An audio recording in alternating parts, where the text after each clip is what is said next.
Morning again, everybody. The last 2 days, I've spoken rather strongly and powerfully on this passage about the wise and the learned, and about Jesus saying, "Come to me, all you who labor and are heavily burdened." And I think my emphasis that I laid on the importance of the law versus the fulfillment of the law in love, particularly love of God and love of neighbor, really comes through very strongly once again in today's passage. And I would like to reflect with you on that.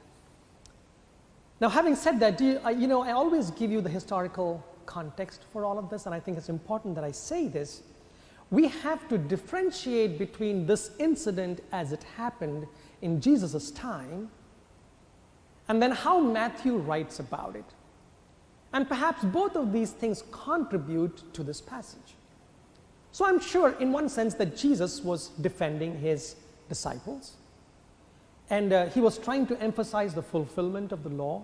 On the other hand, Matthew's gospel is written after the destruction of the temple. It's almost about 45 years after Jesus was killed and then he was raised from the dead. And that is a problem. The problem is you have to move from the Sabbath of the Jews to the Sabbath of the Christians. And there's one big change. The Jewish Sabbath used to be on a Saturday. But now the Christians are celebrating the day of the Lord. It's on a Sunday. But there are Jewish Christians in Matthew's community, and they are the prominent people. And the question they ask is, how can we celebrate Sabbath in the new context of Jesus' death and resurrection and Christianity? So they're trying to figure out all this as time goes on. So part of the reason why we have "I desire mercy, not sacrifice" in many ways is Matthew telling us, listen, the emphasis has changed. Yes, Jesus brought something new. With Jesus comes even a new Sabbath. So let's keep that at the back of our minds as we reflect on this passage, the rest of it. Now, the disciples and Jesus were walking in the grain fields. It's a beautiful sight, isn't it? I love to imagine that they were laughing, they were horsing around, maybe they were talking a little bit about some stuff, and then the disciples suddenly decided to pick grain and they began to crush it in their hands, clean it, and eat it. Goodness sake, the Pharisees are right there. It's like cameras in today's world. Wherever you go, you're watched. The Pharisees are there. They interpret the action of the disciples to include harvesting, cleaning, grinding grain.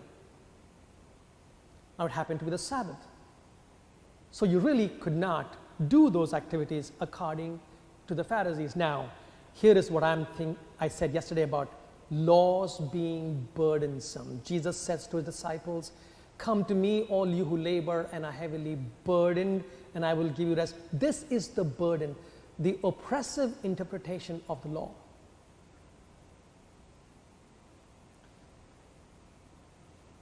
Jesus yesterday reminded us that he came to take away the burden and give us rest.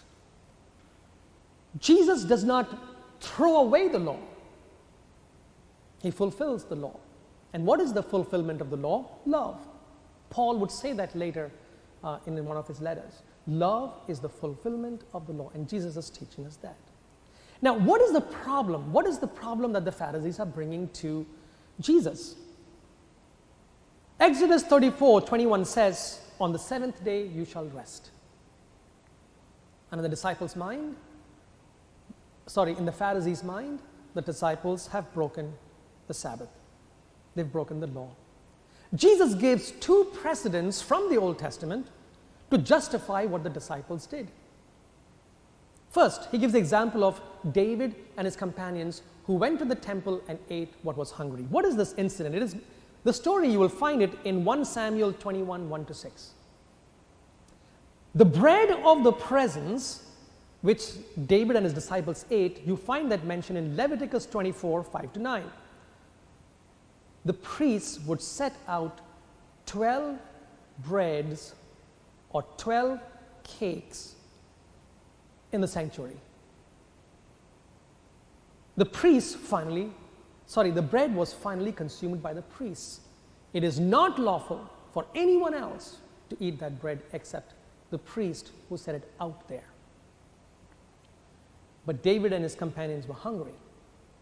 So they go to the temple and they eat the bread that was not lawful for them to eat. Now, Jesus uses an example of a violation of the law to justify his disciples. There's a second example, priests serving in the temple. Jesus says there are rules in the Torah that allow priests to do work on a Sabbath in the temple. So, Sunday is my busiest day. If I don't work, there's no mass, right? Same thing happened for the Sabbath among the Jewish people. If the priest were allowed to do work on the Sabbath in the temple, and what was their work?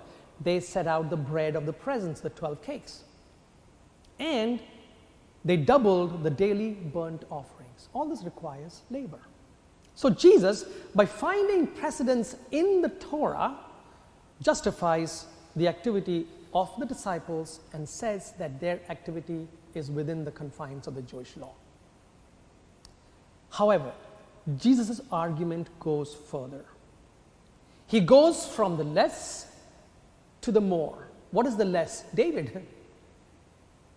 David and his companions ate the bread of the presence, but something far greater than David is here. Something far greater than the temple is here, Jesus says. And the point that Jesus is trying to make is the Pharisees are missing out on God's all-important revelation. God himself stands in front of them and they are missing God. Why? Because they are focusing on the law. There's something else they're missing. They are missing the whole point of religion. So Jesus says, if only you understood, I desire mercy, not sacrifice. Now this quotation is found in Hosea chapter 6 verse 6. So Jesus did not come up with this. He didn't invent this saying. This quotation is found in Hosea. What is the point? Jesus' point is this. Mercy is demanded by human beings, particularly those who believe in God. And for us Christians, mercy is demanded from humans. Mercy is showing compassion toward those in need, even on a Sabbath. In other words, Sabbath does not exempt us from compassion, from mercy, from love. Mark and Luke have today's statement as the Sabbath was made for man, not man for Sabbath. Matthew gives us two principles to follow. There are no days off for mercy, compassion, and goodness. Secondly, you are allowed to do good on a Sabbath, even if it breaks the law.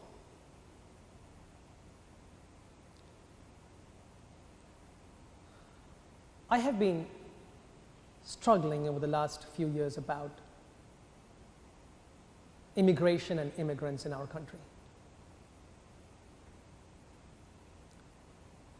I've never been more pained by a nation that is made up of immigrants and how we deal with asylum seekers and people who are in dire straits trying to save their land, save their lives, and come into our country.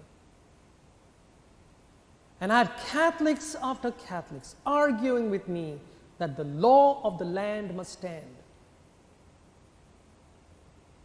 And I get it. I'm legal. I've done what is right. But I'm one of those privileged people. I have the money, I have the resources. I did not come to the United States to save my life. And how many Catholics, in the name of religion and in the name of the law of the land, have treated these people like animals.